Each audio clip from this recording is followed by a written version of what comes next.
La parole de Dieu de ces derniers dimanches de novembre nous parle de la fin du monde, dans un langage, il est vrai, peu rassurant. Alors, souvent, les journalistes,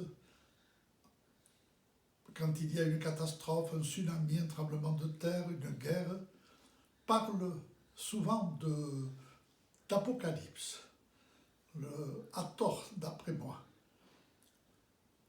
L'Apocalypse est le dernier livre du Nouveau Testament, attribué à l'apôtre Saint Jean, qui raconte sa vision sur la fin du monde.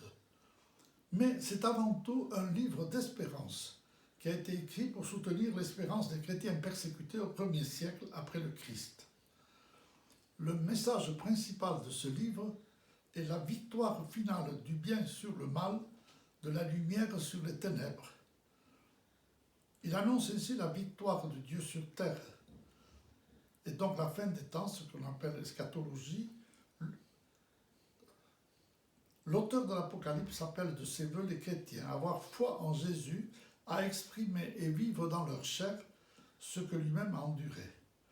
Il leur dit d'espérer et d'aimer, de tenir bon malgré toutes les difficultés de l'époque, car le règne de Dieu est déjà proche. Finalement, ce que l'Apocalypse signifie, c'est donc que l'Église peut être blessée, mais qu'elle survivra, et qu'il en sera ainsi jusqu'au triomphe du Christ, cœur et source d'une Église parfaite et éternelle. L'espoir concerne moins la fin des temps que le présent. Il n'est peut-être pas inutile de le rappeler aujourd'hui. Pour preuve de ce que j'avance, voici ce qu'on trouve à la fin du livre, chapitre 21. Alors j'ai vu un ciel nouveau et une terre nouvelle, car le premier ciel et la première terre s'en étaient allés, et de mer il n'y en a plus. Et la ville sainte, la Jérusalem nouvelle, je l'ai vue qui descendait du ciel d'auprès de Dieu, prête pour les noces, comme une épouse parée pour son époux. Et j'entendis une voix forte qui venait du trône. Elle disait, « Voici la demeure de Dieu parmi les hommes. Il demeurera avec eux et ils seront ses peuples. Et lui-même, Dieu avec eux, sera leur Dieu. Il essuiera toute larme de leurs yeux, et la mort ne sera plus.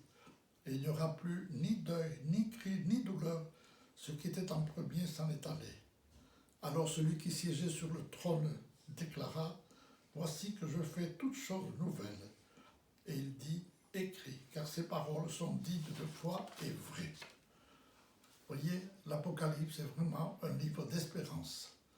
Alors, le travail pour nous consiste à faire advenir déjà sur cette terre ce royaume de justice et de paix, en aimant, en faisant de la charité la mesure du jugement.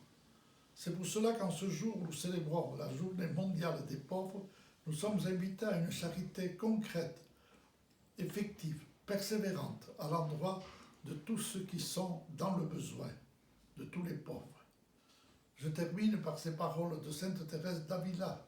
« Que rien ne te trouble, que rien ne t'épouvante, tout passe. Dieu ne change pas. La patience obtient tout. Celui qui a Dieu ne manque de rien. Dieu seul suffit. » Merci. La prochaine fois.